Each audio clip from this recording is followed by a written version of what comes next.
Most men wake when the world demands them to wake. They rise because noise pulls them upward, because obligation drags them forward, because habit moves their body before intention ever touches their mind. They open their eyes, but they do not truly awaken. Their thoughts are already scattered before their feet even touch the ground. Their attention belongs to the world before it ever belongs to themselves. This is how weakness quietly begins each day, not with failure, not with defeat, but with surrender of the first moments of consciousness. The rare few understand something different. They know that the first victory is not won in battle, not in competition, not in conflict with others. The first victory is won in silence, in stillness, in the space between sleep and movement. Before the world speaks, they decide who they will be. When you wake before distraction reaches you, you meet yourself without interference. No demands, no expectations, no noise shaping your direction, only breath, awareness, and choice. This is where power begins, not in force but in clarity. Most people fear this silence. When the world is quiet, they must face their own thoughts. They must confront their resistance, their hesitation, their lack of discipline, so they rush to fill the emptiness. They reach for noise, for stimulation, for anything that prevents them from standing alone with their own mind. But the one who seeks strength does the opposite. He remains there, he listens, he observes. Because the undisturbed mind reveals truth. Morning discipline is not about time, it is about control. When you rise intentionally, you prove something to yourself that cannot be taught by words. You prove that your will is stronger than comfort. You prove that your direction is chosen, not imposed. You prove that your mind leads your body, not the other way around. This proof matters more than you realize. Each morning you either reinforce command or you reinforce surrender. There is no neutral awakening. Every day begins with a message you send to yourself. If you delay, hesitate, negotiate with comfort, you teach your mind that resistance can control you. But if you rise with decision, with steadiness, with purpose, even when tired, even when heavy, even when unwilling, you teach your mind obedience. And a mind trained in obedience to purpose becomes unbreakable. The early moments of the day shape the structure of attention. When you begin with intention, your awareness becomes sharp. Your thoughts align, your actions follow direction instead of impulse. But when the morning is chaotic, rushed, reactive, your mind remains scattered long after the sun has risen. Disorder at the beginning spreads quietly through everything that follows. This is why the unseen hours matter most. Strength is not built when others watch. It is built when no one knows what you have done.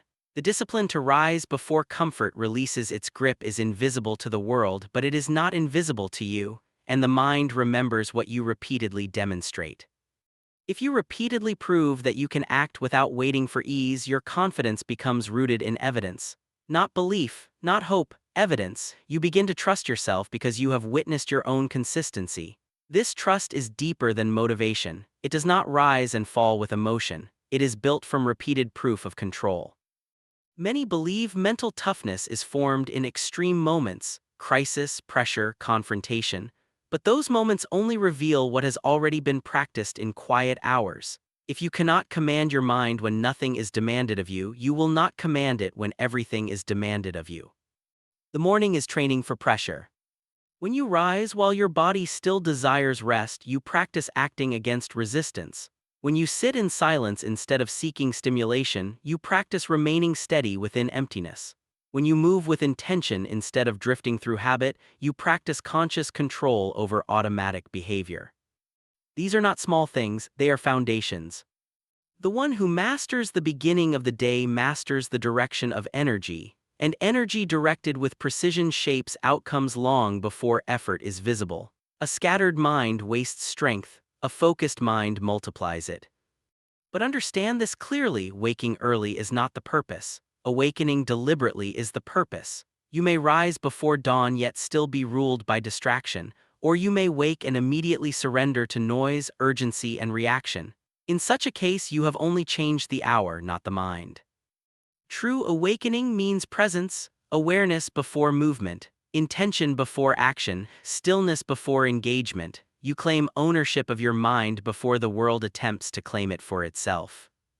This ownership is rare because it requires responsibility. When you wake with intention, you cannot blame distraction, you cannot blame pressure, you cannot blame circumstances. The direction of your day becomes your creation, and many prefer not to carry this weight. But those who seek to become unbreakable accept full authorship of their state of mind. The quiet morning reveals something else: the difference between desire and commitment. Desire speaks loudly when things are easy. Commitment speaks quietly when things are difficult. When you rise while comfort still whispers for more rest, you are not guided by desire, you are guided by decision. Decision is stronger than feeling. Decision endures when emotion fades. Decision remains when motivation disappears. And each morning you rise with decision, you strengthen the part of yourself that acts without negotiation. This is why only a few live this way. It is not difficult to understand. It is difficult to do repeatedly. It is simple to rise early once. It is transformative to do so when tired, when heavy, when unwilling, when no reward is visible, when no one will ever know. Repetition under resistance is what reshapes identity.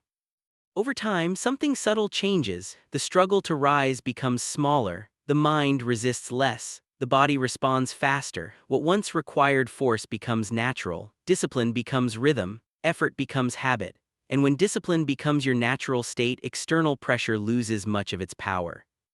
Because you are no longer reacting to life, you are directing yourself within it.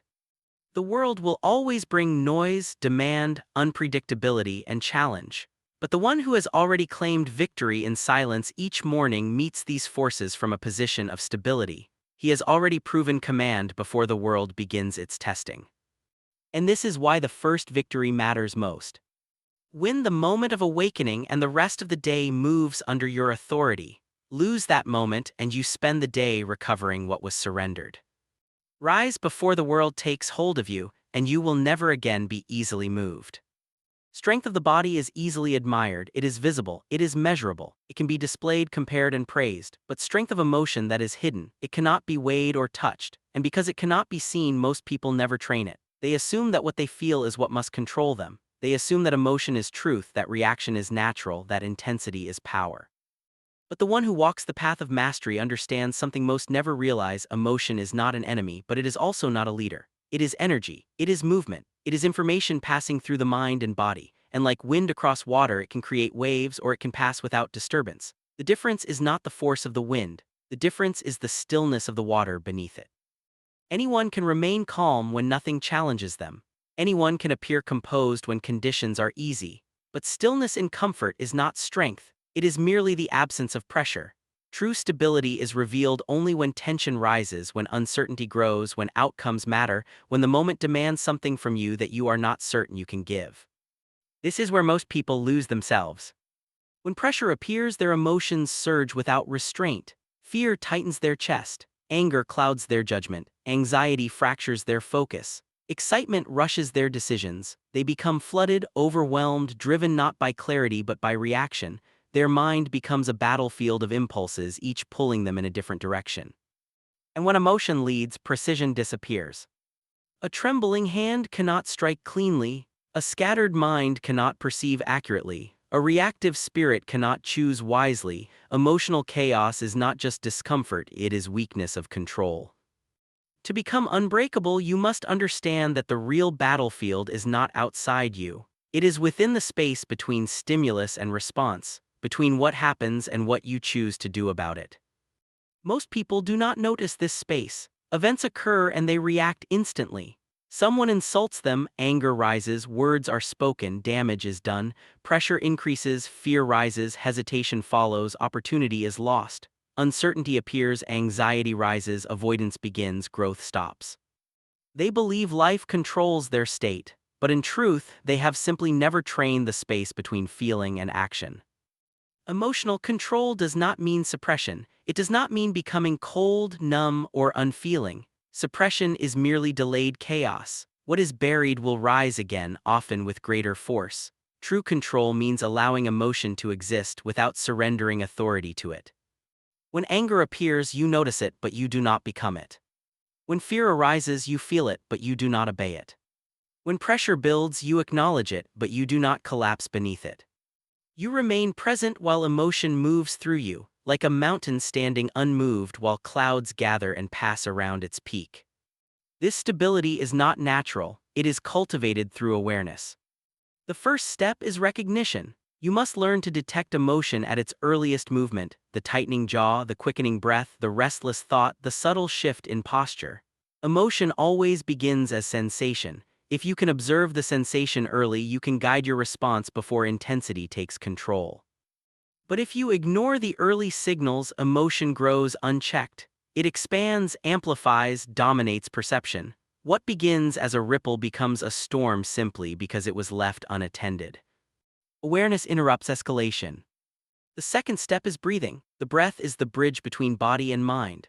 When emotion rises, breathing becomes shallow, rapid, unstable. This is not random, it prepares the body for reaction. But if you deliberately slow the breath, deepen it, steady it, you send a different signal. You tell the body that control remains. You remind the mind that urgency is not command. Breath is the anchor that prevents drifting.